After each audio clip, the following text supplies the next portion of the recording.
आपको मालूम हो गया कि जहानत में फ़र्क है। ये वाकई अहम है। अगर आप किसी नौकरी में जाते हैं और आप इस काम के लिए काफ़ी होशियार नहीं हैं, तो आपके लिए एक खूनी दुखी वक्त गुजरेगा और आप अपने इर्द गिर्द के लोगों की ज़िंदगी अजीरन करने जा रहे हैं, क्योंकि आप ओहदा संभाल नहीं पाएंगे। और जैसे जैसे आप काबिलियत के दर्जाबंदी पर चढ़ते हैं, सयाल जहानत की मांग बढ़ जाती है।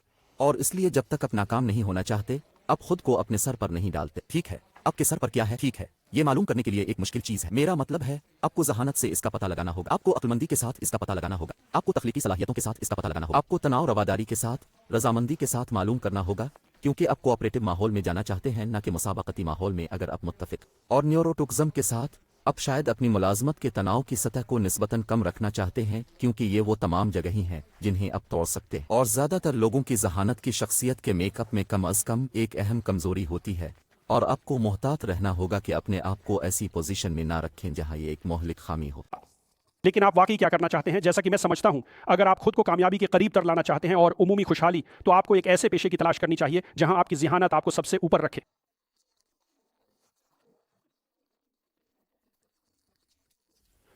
यह बिल्कुल मौजू होगा।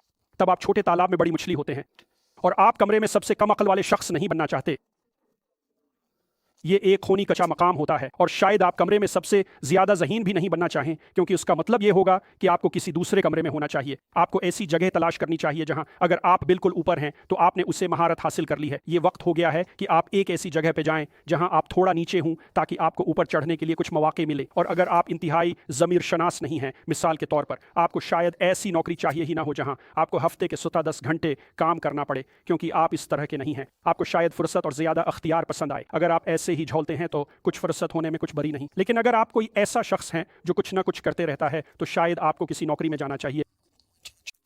एक ऐसी नौकरी जिसमें आपको हफ्ता में 75 घंटे काम करना होगा, और लगभग तमाम बलाई सतह की पेचीदा गिलाजती नौकरियों को उमूमन बहुत ज़्यादा होशियारी और निहायत हद तक ज़मीर की ज़रूरत होती है, और मुकम्मल तौर पर तनाव की बहुत ज़्यादा बर्दाश्त पर भी, क्योंकि ये आपको बाहर निकाल सकती है। क्योंकि उमूमन आपके कैरियर में नौकरियों के बालाई सतह पर तेज़ी से तब्दीलियां आती रहती हैं, और आपको उमूमन बहुत ही मुख्तसर मियाद के अंदर पेचीदा फैसले करने होते हैं। तो आपको फैसला करना होगा कि क्या यही वो चीज़ है जो आप चाहते हैं। ठीक है, तो ज़िंदगी में मुख्तलिफ चीज़ों बनने के लिए आपको कितनी होशियारी की ज़रूरत होगी?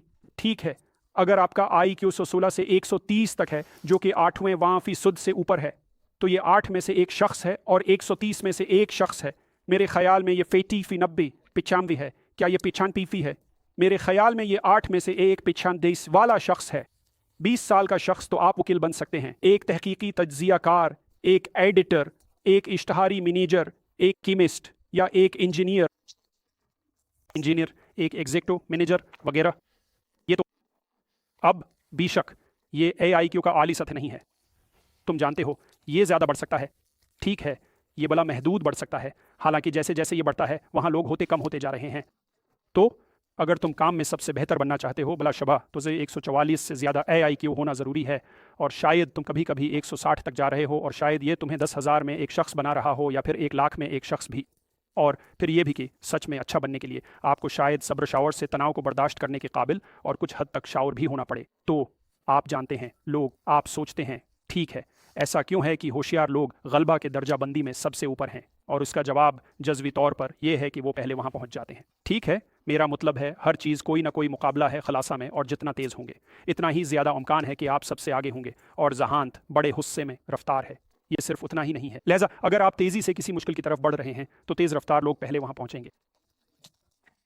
और यूं आप कह सकते हैं कि ठीक है, अगर हम मान ले कि फौज में 83 साल से कम उम्र वाले के लिए कुछ नहीं है, तो आप ख्याल करते हैं कि वो अमूमी लोगों में शायद कुछ कर सकते होंगे। मगर फिर भी मसला ये आता है कि आपको बहुत खूब मालूम होता है कि ये लोग मतहिफ्स कहेंगे कि ठीक है, उन्हें सिर्फ मजीद काम करना चाहिए, आखिरकार ये सिर्फ ख्वाब है, उनका उठने का हकीकत में दूसरा रुख नहीं होता। और आज़ाद ख्याल लोग कहेंगे ठीक है, सब लोग एक जैसे होते हैं, मुतलक अलमुतलक नहीं। और आप लोगों को तमाम फ़नून व हिरफत सिखा सकते हैं, और यह कहना गलत होगा, दोनों तुक्के तुक्के हैं और मुंह से निकले होते हैं। और हकीकत असल बात यह है कि यह सिर्फ सियासी मुस्तकिल नहीं होगा। यह मतलब होता है कि हम जो मुश्किल हमारी ज़िंदगी में सर आ गई हूँ, क्योंकि हमने हर चीज़ को एक मुश्किल बना दिया है जिसकी बना आप रोज़गार नहीं पा सकते हैं, जितनी जल्दी अब समझने के काबिल होंगे। मुकम्मल तौर पर वक्त के तहत ज़्यादा से ज़्यादा तरक्की करने वाले लोग ख़त्म हो रहे हैं, और वजह यह है कि अब खुद ऑनलाइन बढ़ सकते हैं। अगर आप कलशी होंगे तो आप कहेंगे, और यूं मजदूरों को ऑटोमेशन और दीगर चीज़ों के साथ एक हज़ारों साल के ज़माने में ऑटोमेशन और दीगर चीज़ों के खिलाफ मेहरबानी का कोई मुकाबला नहीं हो सकता।